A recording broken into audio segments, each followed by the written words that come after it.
Hello बच्चों, तो हम graphical method of solution of pair of linear equation in two variable को समझ रहे थे। और आज इसी कड़ी में हम एग्जांपल नंबर 6 को देखेंगे। And that is Champa went to a sale to purchase some pant and skirt. When her friend asked her how many of it she had bought, she answered. देखो, चंपा कहाँ जाती है? एक सेल में जाती है जहाँ पे वो पैंट और स्कर्ट खरीदती है। जब उसके फ्रेंड उससे पूछते हैं कि तुमने कितने सारे पैंट और स्कर्ट खरीदे हैं, तो वो उनको रिप्लाई करती है। देखो कैसे रिप्लाई करती है। वो कहती है the number of skirt is 2 less then twice the number of pant. The number of skirt is 2 less then twice the number of pant. मतलब ये कहती है कि मैंने जितने सारे पैंट खरीदे हैं उसके 2 टाइम्स से 2 कम है, बोलती है किसको? स्कर्ट्स को, है ना। नंबर ऑफ जो स्कर्ट है वो नंबर ऑफ पैंट के 2 टाइम्स से 2 कम है, ऐसा बोलती है।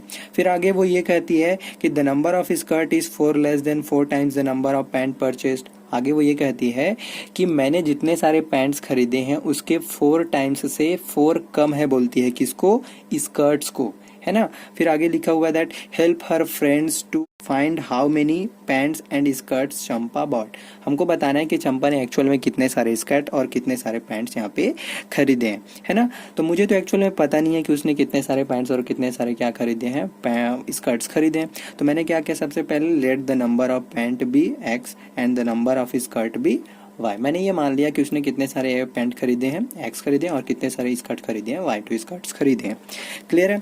अब इसके बाद में यहाँ पे जो कंडीशंस लिखी हुई, जो स्टेटमेंट लिखे हुए, इस स्टेटमेंट को हम क्या करेंगे? इक्वेशन के फॉर्म में राइट करेंगे। चलो तो लिखते हैं कि इसको इक्वेशन के फॉर्म में। ठीक है। द नंबर ऑफ स्कर्ट क्या है? नंबर ऑफ स्कर्ट बताओ। तो नंबर ऑफ स्कर्ट क्या है? वाई है। तो नंबर ऑफ स्कर्ट के लिए मैंने वाई लिख दिया। नंबर ऑफ स्कर्ट इज, तो इज के लिए इक्वल का साइन लगा दिया। इसके लिए क्या लगा दिया? इक्वल का साइन लगा दिया। फिर 2 लेस लिखा है, तो ये 2 लेस के लिए मैंने 2 माइनस कर दिया। ये 2 लेस किससे है? Twice the number of pant से। तो twice the number of pant क्या है? एक्स। तो ये हो गया नंबर ऑफ पैंट एक्स। अब सेकेंड कंडीशन में आते हैं। सेकेंड कंडीशन क्या लिखा हुआ है हमारा? देखो सेकेंड कंडीशन क्या लिखा हुआ है। सेकेंड कंडीशन में फिर से क्या लिखा हुआ है? That the number of skirt, number of skirt फिर से लिखा हुआ है, ये इज 4 लेस देन लिखा हुआ है, तो ये 4 लेस हो गया। Then 4 times the number of pant, ये 4 times the number of pant. पढ़ के देखते हैं चलो इसको। The number of skirt is 4 less than 4 times the number of pant. The number of skirt is 2 less than 2 times the number of pant. Clear है? समझ में आया? अब इसको हम क्या करेंगे? ग्राफ में प्लॉट करने के लिए x equal to 0, y equal to 0 ये सब करेंगे और हमारा क्या आएगा? एक छोटा सा टेबल बनेगा। तो चलो एक छोटा सा टेबल बना लेता हूँ मैं यहाँ पे। ये मैंने यहाँ पे क्या बनाया? अपना छोटा सा प्यारा सा टेबल। x लिखा, y लिखा। जब x इक्वल टू 0 रखोगे तो y की वैल्यू क्या मिलेगा बताओ? x इक्वल टू 0 रखोगे तो y की वैल्यू क्या मिलेगा? -2 मिलेगा। और x इक्वल टू यहाँ पे 1 रखोगे तो y की वैल्यू क्या मिलेगा? 0 मिलेगा। ये हमारा पहले वाले के लिए टेबल है। ठीक है। और वैसे ही मैं क्या कर लेता हूँ, सेकंड वाले के लिए भी टेबल बना लेता हूँ एक छोटा सा। ये कुछ ऐसा, ये x और ये y। क्लियर? जब x इक्वल टू यहाँ पे 0 रखूंगा तो ये पूरा 0 हो जाएगा। यहाँ पे क्या आएगा? -4 आएगा। x इक्वल टू 0 पे y इक्वल टू -4। जब यहाँ पे x इक्वल टू 1 रखूंगा तो क्या मिलेगा? 4 इंटू 1 4, 4 माइनस 4 0। तो यहाँ पे x इक्वल टू 1 पे y इक्वल टू क्या मिलेगा? 0 मिलेगा। क्लियर है? अब इस टेबल के थ्रू मैं क्या करूंगा? अपना क्या बनाऊंगा? ग्राफ बनाऊंगा। देखो ये ऐसा ग्राफ बना दिया। ये 1 है, ये 2 है और ये 3 है। ये -1, ये -2, ये -3 और ये क्या आ गया मेरा? -4 आ गया। इसको चलो प्लॉट करते हैं। x का 0, y का -2, x का 0 ये और y का -2 ये, x का 1, y का 0, तो ये यहाँ पे आ जाएगा। इन दोनों को क्या कर देते हैं? यूँ ज्वाइन कर देते हैं। x का 0, y का -4, x का 0, y का -4 मतलब यहाँ पे आ जाएगा। x का 1, y का 0 मतलब x का 1, y का 0 मतलब ये यहीं पे आ जाएगा पॉइंट। ठीक है। अब इन दोनों पॉइंट्स को फिर से ऐसे ज्वाइन कर देते हैं। ये तो ये देखो, ये दोनों लाइन क्या कर रही हैं? एक दूसरे को यहाँ पे इंटरसेक्ट कर रही है इस पॉइंट पे। और इस पॉइंट का कोऑर्डिनेट क्या है बताओ? तो इस पॉइंट का कोऑर्डिनेट है x का 1 और y का 0। x का 1 और y का 0। यही हमारा क्या कहलाता है, सोल्यूशन कहलाता है। ये x का 1 मतलब x इक्वल टू 1 और y इक्वल टू 0 ही हमारा क्या कहलाता है, सोल्यूशन कहलाता है। यहाँ पे x क्या शो करता है बताओ तो, x का मतलब क्या है बताओ तो, x का मतलब है पैंट से, x का मतलब किससे है, पैंट से है x का मतलब। वैसे ही y का मतलब किससे है, स्कर्ट से। इसका मतलब ये हुआ कि चंपा ने एक्चुअल में कितने सारे पैंट खरीदे हैं, एक पैंट खरीदे हैं। कितने पैंट खरीदे हैं, एक पैंट। और इसने स्कर्ट्स कितने खरीदे हैं, 0, मतलब स्कर्ट्स खरीदे ही नहीं है। यही हमारा क्या है, आंसर है। क्लियर। तो आगे से जब भी कभी किसी भी क्वेश्चन को ग्राफिकल मेथड से सॉल्व करने के लिए कहा जाएगा तो हम उस दिए हुए पेयर ऑफ लिनियर इक्वेशन को पहले प्लॉट करेंगे। प्लॉट करने के बाद में वो दो लाइन जहाँ पे भी इंटरसेक्ट कर रहा होगा वो इंटरसेक्टिंग पॉइंट ही हमारा क्या होगा, सोल्यूशन होगा। क्या होगा, इंटरसेक्टिंग पॉइंट ही हमारा क्या होता है, सोल्यूशन होता है। जैसे यहाँ पे ये हमारा इंटरसेक्टिंग पॉइंट है और यही हमारा क्या था, सोल्यूशन था। क्लियर। तो आगे हम एक्सरसाइज से कुछ क्वेश्चन करेंगे। एक्सरसाइज 3.2 का जो क्वेश्चन नंबर फर्स्ट दिया हुआ है वो रोमिला वाले एग्जाम्पल टाइप का ही लगभग सेम है, तो उसको आप लोग खुद से करके देखेंगे। अभी हम क्वेश्चन नंबर 3 को डिस्कस करते हैं। क्वेश्चन नंबर 3 में लिखा है that on comparing the ratio A1/A2 B1/B2 and C1/C2 find out whether the following pair of linear equation are consistent और इनकंसिस्टेंट। इन इक्वेशन को देख के हमको ये बताना है कि इसमें से कौन सा pair of linear equation consistent है और कौन सा pair of linear equation inconsistent है। तो हमको पता है कि कोई भी इक्वेशन जो है कंसिस्टेंट कब होता है, जब उसका क्या हो, एक यूनिक सोल्यूशन हो या उसका एक इनफाइनाइट मनी सोल्यूशन हो। तो यूनिक सोल्यूशन कब होता है, जब क्या हो, A1/A2 does not equal to B1/B2, ये यूनिक सोल्यूशन के लिए होता है। और इनफाइनाइट सोल्यूशन कब होता है, जब A1/A2 और B1/B2 एंड C1/C2 ये कोइंसिडेंट लाइन के लिए होता है। तब उसकी सिचुएशन में क्या मिलता है हमको, इनफाइनाइट मैनी सोल्यूशन मिलते हैं, इनफिनिट मैनी सोल्यूशन मिलते हैं। ये दोनों ही कंडीशन में हम इसको क्या कहेंगे, कंसिस्टेंट कहेंगे।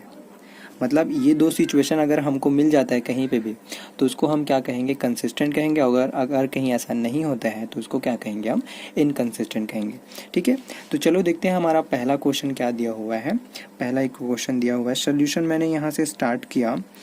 देखो इसको सबसे पहले आपको जनरल फॉर्म में लिखना होगा। जनरल फॉर्म मतलब 5x प्लस 6y, ये प्लस 10 जो इधर लिखा हुआ उस 10 को आप क्या करोगे, इस साइड में ला के लिखोगे और इक्वल टू क्या हो जाएगा, 0 हो जाएगा जब 10 उधर से ट्रांसफर होगा।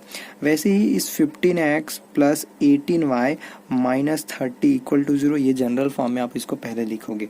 ठीक है, अब यहाँ से आप A1/A2 निकालोगे। आप इसको डिटेल में सॉल्व करना, मैं शॉर्ट में कर रहा हूँ। A1/A2 यहाँ से कितना आ गया, 15/50, 5/15, 5 1 जा 5, 3 जा इतना आ गया। वैसे ही B1/B2 देखो कितना आएगा, B1/B2 B1 और कितना है 6/18, 6 1 जा 6, 3 जा ये आ गया इतना। हमने देखा कि A1 और A1/A2 B1/B2 दोनों सेम है। और इसके बाद हम लोग क्या निकालेंगे, C1/C2। जैसे ही दो रेशियो इक्वल आ जाते हैं हम लोग तीसरा निकालते हैं। C1/C2 क्या है देखो, -10 डिवाइड बाय -30, माइनस से माइनस कैंसिल, 10 1 जा 10, 3 जा ये 1/3, मतलब ये भी 1/3 आया, ये भी 1/3 आया और ये भी 1/3 आया। इसका मतलब क्या हुआ, that A1/A2 B1/B2 and C1/C2 इस कंडीशन में क्या होता है, इनफाइनाइट मैनी सोल्यूशन होता है। क्या होता है, इनफिनिट मैनी सोल्यूशन होता है। अब इनफिनिट मैनी सोल्यूशन है, इसका मतलब क्या है कि ये कंसिस्टेंट है। क्या है, कंसिस्टेंट है। क्लियर है। ऐसा जब कंडीशन आ जाए तो ये इसको हम कहेंगे, क्या कहेंगे, कंसिस्टेंट कहेंगे। सेकंड क्वेश्चन हम लेके चलते हैं। चलो सेकंड क्वेश्चन हमारा है, second question 3y minus 5x minus 1 equal to 0। ये 1 को मैंने क्या कर दिया, यहाँ पे ये जो 1 लिखा हुआ था इस 1 को मैंने क्या कर दिया, इधर ट्रांसफ़र कर दिया। ठीक है, ट्रांसफ़र करने के बाद ही किसी भी इक्वेशन को आप लिखोगे 6y minus 10x minus 8 equal to 0। यहाँ पे भी सेम वही करेंगे। चलो देखते हैं, A1/A2 हमारा क्या आता है, 3/6 आता है। तो 3 1 जा 3, 2 जा ये इतना आ गया 1/2। वैसे ही B1/B2 निकाल लेते हैं। हमारा B1/B2 क्या आता है, -5/-10, 1 और ये टू, ये भी 1/2 आ गया। वैसे ही आप देखो, क्या आपको लगता है कि A1/A2 और B1/B2 इक्वल है? Yes, they are equal. अब C1 और C2 को निकालेंगे तब तो C1 और C2 कितना है? -1 और ये -8, माइनस माइनस कैंसिल हुआ, 1/8 आया। अब यहाँ पे हमको ये पता चलता है कि A1/A2 है और B1/B2 है और C1/C2 के इक्वल नहीं है। ये दोनों इक्वल हैं पर ये तीसरे के इक्वल नहीं है। तो इस कंडीशन में क्या होता है? नो सॉल्यूशन होता है। इस कंडीशन में क्या होता है? नो सॉल्यूशन या पैरेलल लाइन होता है। तो नो सॉल्यूशन है तो हम क्या कहेंगे? इसको इनकंसिस्टेंट कहेंगे। क्या कहेंगे? इनकंसिस्टेंट, क्योंकि इस कंडीशन में कोई भी सॉल्यूशन नहीं होता है। क्लियर? तो मेरा थर्ड क्वेश्चन है यहाँ पे, ये दिया हुआ है थर्ड क्वेश्चन, इसको मैंने जनरल फॉर्म में लिखा है। अब चलो यहाँ से हम अपना क्या निकालते हैं? A1/A2 solution. ये हमारा स्टार्ट हो गया है। जब भी सोल्यूशन स्टार्ट करोगे उसको पहले जनरल फॉर्म में ही लिख के स्टार्ट करोगे, ठीक है? तो A1/A2 निकालते हैं। A1/A2, A1 कितना है यहाँ पे देखो तो 3/2 दिया हुआ है। A2 कितना दिया हुआ है? 9 दिया हुआ। इसको डिवाइड बाई 9 कर देता हूँ, ठीक है? इसको थोड़ा सा सॉल्व करता हूँ। 3/2, ये जब डिवाइड को मल्टीप्लाई में चेंज करते हैं तो ये क्या हो जाता है? 1/9 हो जाता है। नीचे में जो 1 लिखा हुआ है वो ऊपर चला जाता है। 3 1 जा 3, 3 जा ये 1 का 1 और ये 3 का 2 के साथ मल्टीप्लाई हुआ तो कितना आ गया? 6 आ गया। क्लियर है? वैसे ही देखो B1/B2 निकालते हैं। चलो B1/B2, B1 कितना है हमारा? 5/3। B2 को लिए क्या लिख दिया मैंने? डिवाइड बाय -10 लिख दिया। इक्वल टू क्या किया? 5/3 मल्टीप्लाइड बाय 1/-10। 5 1 जा 5, 2 जा हुआ इतना। देन यहाँ से कितना कर देंगे? 1/3 का 2 के साथ मल्टीप्लाई हुआ तो कितना आ गया? 6 आ गया। ये माइनस भी लगा हुआ है तो ये माइनस को ऐसे साथ में लगा दो। क्लियर है? क्या आपको ऐसा लगता है कि A1/A2 और B1/B2 ये दोनों इक्वल हैं? बिल्कुल इक्वल नहीं है।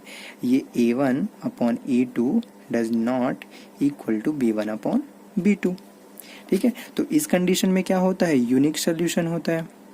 यूनिक सोल्यूशन मैंने बताया था, ये इंटरसेक्टिंग लाइन और यूनिक सोल्यूशन के लिए कंडीशन होता है, ठीक है? तो इस कंडीशन में क्या होगा? जो पेयर ऑफ इक्वेशन दिया हुआ है वो कंसिस्टेंट है, क्योंकि इसका क्या है? यूनिक सोल्यूशन है। तो आप आगे से पूरे जो क्वेश्चन दिए हुए हैं आपके क्वेश्चन नंबर 3 में उसको आप करेंगे और उसे करके मेरे को सेंड करेंगे, ठीक है? Thank you.